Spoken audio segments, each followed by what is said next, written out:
மறைந்த அப்துல் கலாமின் உடலுக்கு ஜனாதிபதி, பிரதமர் உள்ளிட்ட தலைவர்கள் அஞ்சலி செலுத்தினர். மேகாலயா மாநில தலைநகர் ஷில்லாங்கில் உள்ள IIM உயர்கல்வி நிறுவனத்தில் திங்களன்று மாலை அப்துல் கலாம் சொற்பொழிவாற்றினார். பேசிக் கொண்டிருந்த போதே திடீரென மாரடைப்பு ஏற்பட்டு மயங்கிச் சரிந்த கலாம் உடனடியாக அருகிலுள்ள பெத்தானி மருத்துவமனைக்கு கொண்டு செல்லப்பட்டார்.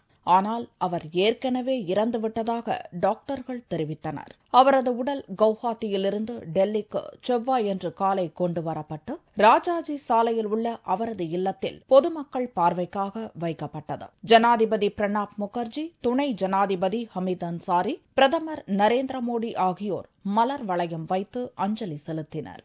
முன்னாள் பிரதமர் மன்மோகன் சிங், சபாநாயகர் சுமித்ரா மகாஜன், பாரதிய ஜனதா தலைவர் அமித் ஷா, மூத்த தலைவர் அத்வானி, காங்கிரஸ் தலைவர் சோனியா, துணைத் தலைவர் ராகுல் மற்றும் ராஜ்நாத் சிங் உள்ளிட்ட மத்திய அமைச்சர்களும் அஞ்சலி செலுத்தினர். महामानव थे और भारतवासियों को उनकी कमी एक लंबे समय तक खटकती रहेगी. यदि मैं दूसरे शब्दों में कहूं कि सचमुच भारत की राजनीति के वह संत थे, तो यह कहना भी अतिशयोक्तिपूर्ण नहीं होगा. वैज्ञानिक थे और उनका जो कंट्रीब्यूशन विज्ञान के क्षेत्र में भी इस देश को है,